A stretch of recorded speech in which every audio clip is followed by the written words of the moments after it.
Я бы хотела сделать апостиль. Если возможно, можно на английском языке. Айжан Омаралиева юстиция министрлигине документтерине апостиль штампын бастыруу үчүн келген. Ал буга чейин кыргыз тилинде алып, андан соң котормо кызматын колдонгон. Албетте, бул кошумча убакытта материалдык чыгымды талап кылган. Мен апостильге документимди тапшырганда постоянно кыргыз тилинде алчумун. Мен ошо Түркиядан да барып, Кыргызстан элчилигине барып, андан каймакамлык деген бар, ошол жактан алып бир топ кыйналчумун.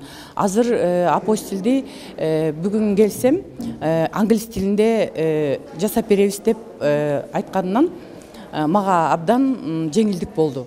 Апостиль штампын берүүдө жарандарга ыңгайлуулукту түзүү үчүн юстиция министрлигинин демилгеси менен бул штампка эмек кыргыз жана каалоочуларга англис тилинде дагы бериле баштады.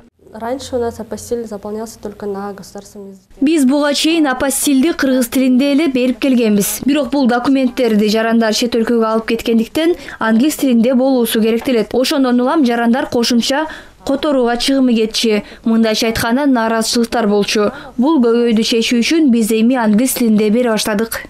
Чет өлкөгө барган кыргыз жарандары документтерин аныктыгын тастыкташ керек. Бул учурда апостиль штампы керектелет. Себеби апостилдештирүү расмий тастыктоо болуп саналат. Бүгүнкү күндө жарандар абдан көп кайрылып атышат да. Анан кийин апостиль деген өзүңүздөр билгендей башка чет өлкөлөргө кетчү документ болуп эсептелинет да. Буга чейин жалаң мамлекеттик тилде берилчү.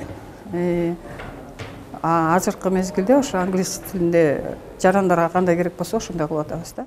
Азыркы учурда апостилдештирүү Кыргызстанда чоң суроо талапка ээ. Алсак 2023-жылы юстиция министрлиги тарабынан 32810 документке бул штамп басылган. Ал эми апостилди англис тилинде бере баштаган Борбор Азиядагы алгачкы өлкө Кыргызстан болду. Тилек Айталиев, Руслан Бараненко, ЛТР, Бишкек.